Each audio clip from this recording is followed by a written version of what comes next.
নমস্কাৰ বন্ধুসকল, অসমৰ নিবনুৱাৰ বাবে বহুত এটা ধুনীয়া খবৰ। কিয় কি IB চিকিউৰিটি এছিষ্টেণ্ট ৰিক্ৰুইটমেণ্টৰ যিটো পোষ্ট হয় 4,987 পোষ্ট অনলাইন এপ্লাই প্ৰক্ৰিয়া 26 জুলাইৰ পৰা আৰম্ভ হৈছে।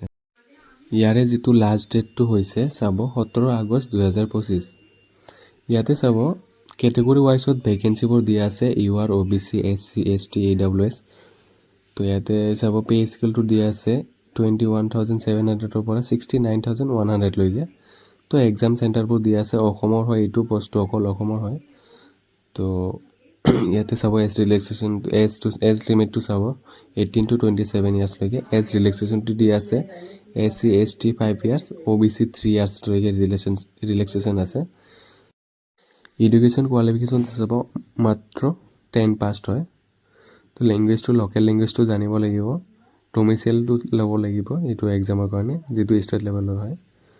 আৰু যিটো UR OBC AWS মেইল হয় 650 পে'মেণ্ট কৰিব লাগিব, আদাৰ্ছত 550। পে'মেণ্ট মেথডটো অনলাইন হয়। কেনেকৈ এপ্লাই কৰিব এইটো প্ৰচেছ আপোনাক মই নেক্সট এটা ভিডিঅ' বনাই আপোনাক দেখাম।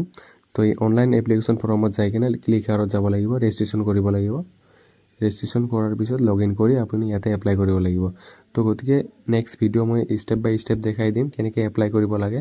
তো ভিডিঅ'টো ভাল লাগিলে লাইক এণ্ড ছাবস্ক্ৰাইব কৰি দিম।